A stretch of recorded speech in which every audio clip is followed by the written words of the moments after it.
এবার এসেছি আমরা মা বগলামুখী আশ্রমে। বিশাল জায়গা জুড়ে এই আশ্রম, জঙ্গলের পথ ধরে এসেছি এই আশ্রমে। মহাকুম্ভের সময় আমরা অনেকেই অনেক সাধু সন্তদের সাথে দেখা করতে চেয়েছিলাম, তাদের প্রণাম করতে চেয়েছিলাম। তো সবারই আমাদের কিউরিওসিটি ছিল যে সাধু সন্তরা কিভাবে ধ্যানমগ্ন থাকেন। তো এইটা সেরকমই একটা আশ্রম যেখানে সাধু সন্তদের ট্রেনিং দেওয়া হয়। এখানে ওনারা এসে ধ্যানে বসেন। পুরো উজ্জয়ন জুড়ে দেখলাম সিএম যোগী আদিত্যনাথের ফটো। স্বাভাবিকভাবেই কিউরিওসিটি বশত জিজ্ঞেস করলাম কেন ওনার এত ফটো।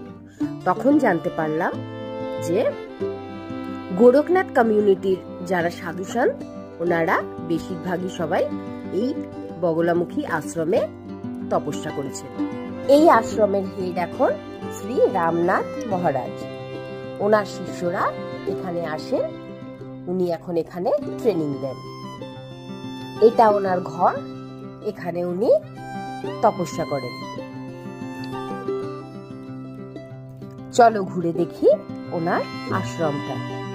বিশাল জায়গা জুড়ে এই আশ্রম, পরিষ্কার পরিচ্ছন্ন, শান্ত পরিবেশ, বেশ ভালো লাগলো।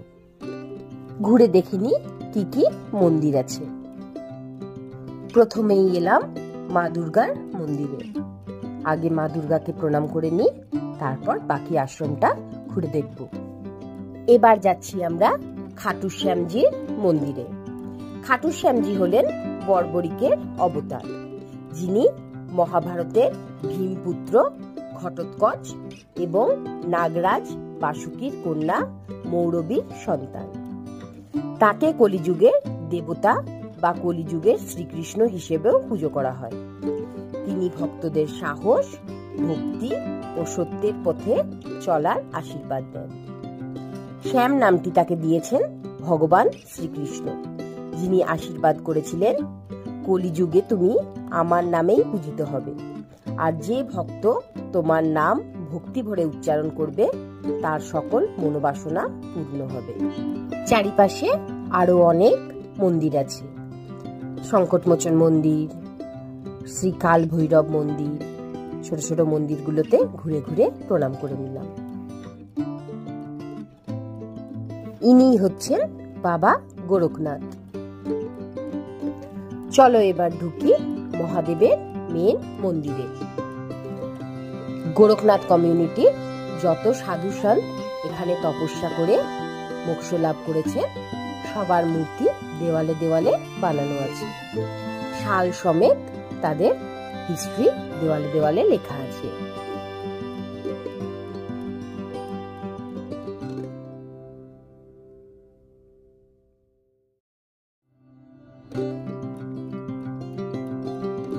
এলাম এবার মহাদেবের মাথায় জল ঢালতে। সবাই দেখলাম মহাদেবকে একে একে জল ঢালছে।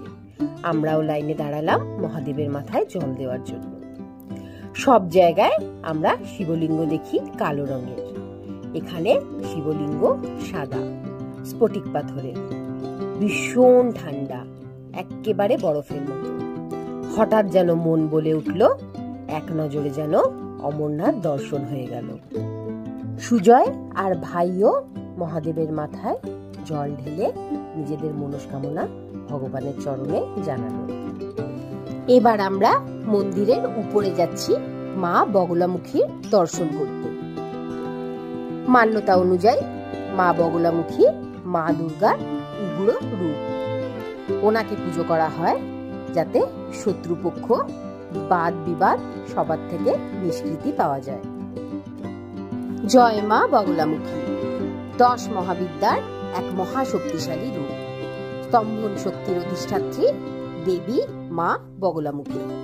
তাঁর করুণায় শত্রু হয় স্তব্ধ, অশুভ শক্তি হয় বিনষ্ট। সোনালী আভায় দীপ্ত, হলুদ বস্ত্রে সজ্জিত, হাতে শত্রুর জিহ্বা ধরা। এই রূপেই তিনি প্রতীক সত্য, সংযম ও বিজয়।